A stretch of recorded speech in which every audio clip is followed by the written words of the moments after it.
네, 과학 서재 시간입니다. 자, 오수연 앵커는 바이오, 생명공학 하면은 뭐가 떠오르세요? 저는 뉴스에서도 전해드렸던 유전자 변형식물이나 DNA가 좀 가장 먼저 떠오르는데 그렇죠. 어떤가요?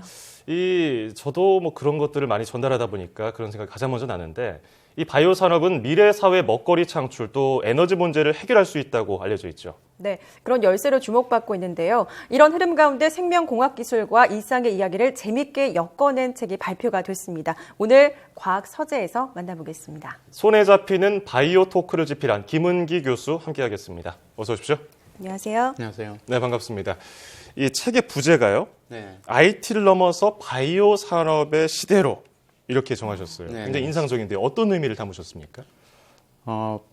이 IT를 넘었다는 얘기는 이제 BT 시대가 왔다는 얘기죠. 예. 그러니까 그런 의미에서 이제 과학을 이제 BT에 대한 과학을 좀 더 잘 알려줬으면 하는 생각으로 집필을 시작을 했는데요. 실제로는 많은 사람들이 지금 말씀하신 것처럼 DNA, 게놈 이런 걸 잘 모르잖아요. 예. 근데 일반 사람들이 모르면은 과학에 관심이 없으면은 그 과학은 지지를 못 받으면 발전할 수 없습니다. 근데 제가 쓴 이제 그 중점도 사실은 바이오 과학적인 지식보다는 사람들이 바이오를 좀 이해하기 쉽게, 예를 들면 인간 게놈이 어려운 단어지만 안젤리나 졸리가 왜 유방암 수술을 했는가 설명하면 훨씬 더 쉽죠. 또 역분화 줄기세포 상당히 어렵지만은 예를 들어서 개구리에서 거꾸로 올챙이를 만든다. 이런 얘기를 하기는 훨씬 더 쉽게 이해되는 거죠. 그래서 쓰게 된 목적은 좀 쉽게 일반인들이 이해할 수 있도록 그런 목적으로 쓰게 된 내용입니다. 네. 이 바이오 산업에 대해서 국내외에서 차세대 먹거리 기술이다 이런 이야기를 많이 하고 있거든요. 이렇게 주목하는 이유 어디에서 좀 찾아볼 수 있을까요? 제 생각에는 이제 IT가 지금 한참인데 정점이라고 생각이 되거든요. 네. 정점이라는 얘기는 지금 물론 피크지만 뭔가 다른 걸 찾아야 된다는 얘기인데 이제 스마트폰이 살 사람 이만큼 샀고 이제 주로 응용하는 앱들이 나오고 하는 입장에서 그럼 IT를 넘어서 그 다음에 사람들이 관심 있을 것이 뭐냐를 보게 되면은 결국은 인간의 근본 욕망이 아니냐. 그러네요. 그게 이제 건강, 장수, 그리고 이왕이면 좀 더 청정지구에 살고 싶은 거. 이 두 가지가 앞으로 저희 과학의 키워드라고 생각이 들고요. 그 두 가지 문제를 주로 해결할 수 있는 방안이 바이오 과학이다라는 이제 그런 것이 그렇게 말씀을 드리게 된 이유라고 볼 수 있습니다. 그러니까 IT는 사람을 좀 편하게 해주고 즐겁게 해주고 이런 것이었다면은 결국은 처음으로 돌아온다 하는 게 바이오인데 그런 의미에서 자연과 공존하는 기술, 첨단 바이오 기술 책에서 쉽게 기술을 하셨단 말입니다. 요즘에 바이러스가 끊이질 않고 계속 떠들썩하게 이야기가 나오고 있습니다.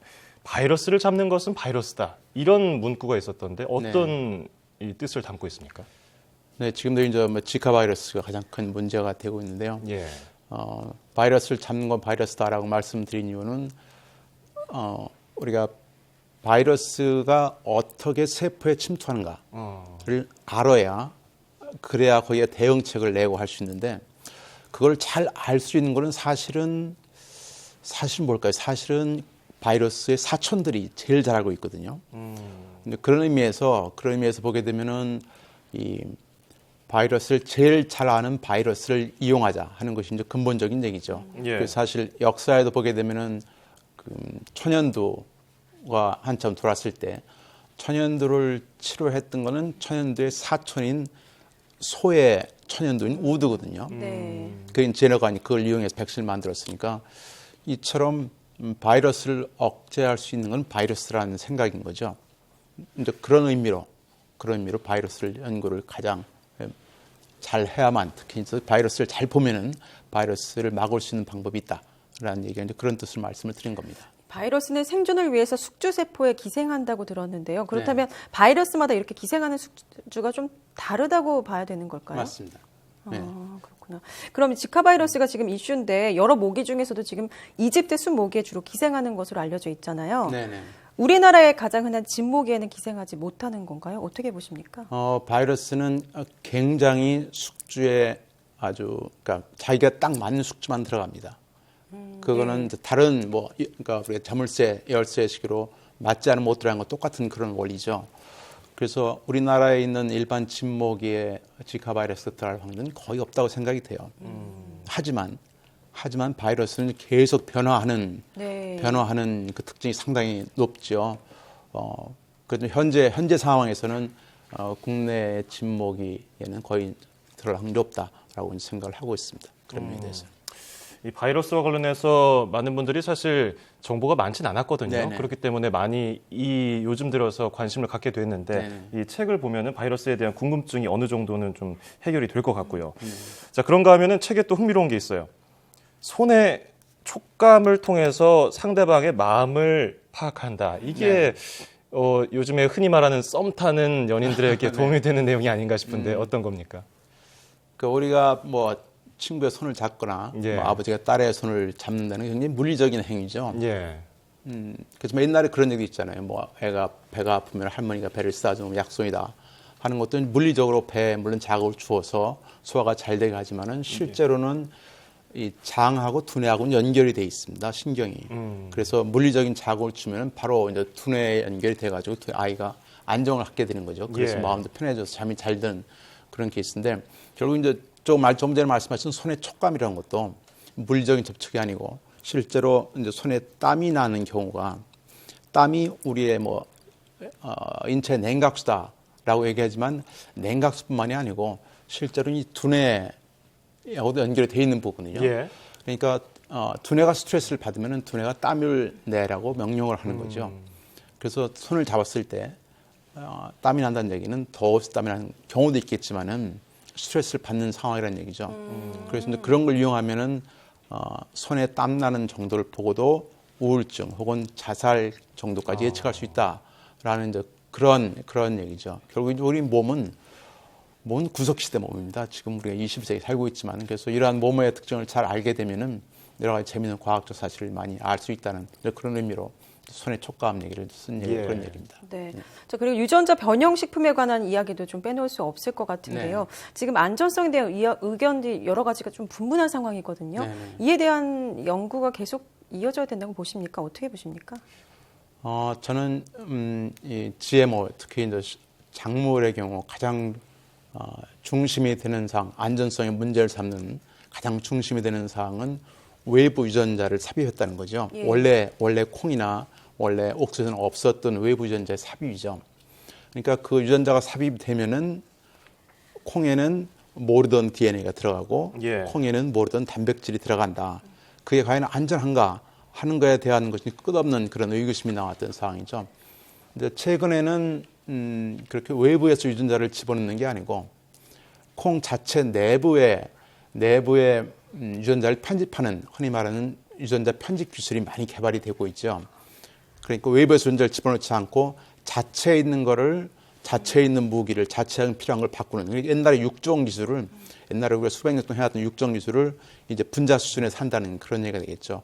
그렇게 되면은 훨씬 그 안전에 대한 그러한 우려가 좀 절어들 것으로 생각이 됩니다. 예, 이 유전자 변형식품에 관한 이야기는 계속 이게 또 이슈가 될 것 같고요. 또 우리 청소년들 얘기 좀 해보겠습니다. 이 IT가 산업을 발전하다 보니까 아까 말씀하셨지만 정점을 찍어다 지금 최고조에 올라있다 말씀하셨단 말입니다. 네. 그렇다 보니까 아무래도 취업하기도 좋고요. 돈도 네. 많이 벌고 하니까 IT 쪽으로 우르르 몰렸습니다. 네. 근데 좀 더 길게 보면은 바이오 산업이 앞으로 다가올 것이라고 하고 이미 좀 어느 정도 제약회사에서도 뭐 기술 수출하면서 돈을 벌고 있는데 네. 우리 학생들이 바이오 산업에 좀 관심을 갖고 있다고 많이들 얘기하거든요. 그러면 네네. 어떤 점들을 조언해 주시겠어요? 저는 이제 그 학생들을 볼 때마다 생각이 나는 사람이 한 사람이 있는데요. 예. 그 역분화 줄기세포로 노벨상을 받은 두 사람 중에 한 사람이 영국의 존 거든 박스라는 사람입니다. 그 사람이 고등학교 때 그 학적부를 보게 되면 재밌는 글이 써 있어요. 예. 이 아이는 도대체 말이 안 되는 아이다. 말도 안 듣고 제멋대로 한다라는 그런 학적부의 내용을 보게 되는데요. 실제로 그 아이는 굉장히 호기심이 많았던 아이였었죠. 네. 그러니까 자기가 하고 싶은 거를 선생님이 못하게 하니까 이제 그렇게 문제가 나왔던 케이스인데 이제 호기심이 저는 이 과학을 하게 되는 학생들이 가져야 될 첫 번째라고 생각이 드는 게 호기심이 있으면은 뭘 하게 됩니다. 못 말리게 하게 되는 거죠. 그러면은 지식은 따라온다는 거죠. 예. 그래서 그 존 거든도 실제로 이제 개구리를 이제 올챙이로 만드는 그런 실험을 하면서 이제 역분화 줄기세포를 만들었다는 얘기죠. 그러니까 제가 만약에 학생들한테 하고 싶은 얘기가 있다면은 이런 얘기죠. 생물 혹은 생명공학은 절대 외우는 과목이 아니다. 근데 물론 학교에서 가르치는 분도 그렇게 생각을 해야 되겠고요. 학생들이 호기심만 갖고 있으면은 학생들은 필요하면 다 받아들이는 스폰지 같은 거란 얘기죠. 학생들한테 호기심이 첫 번째란 얘기고, 호기심을 가질 수 있는 방법은 제일 가까운 자연을 보는 거죠. 네. 자연을 보고 또 우리 몸을 보고 그러다 보면은 아이디어가 떠오르고 생각이 떠오르는 그거에 집중하게 되면은 성적은 자연히 따라오게 된다는 그런 얘기입니다. 네. 그런 점 강조하고 싶습니다. 이 책을 통해서 학생들이 호기심을 키우고 또 네. 미래 먹거리 산업이 바이오 산업에 좀 관심을 가졌으면 좋겠네요. 네, 지금까지 손에 잡히는 바이오 토크를 집필한 김은기 교수와 함께 이야기 나눠봤습니다. 고맙습니다. 네, 감사합니다.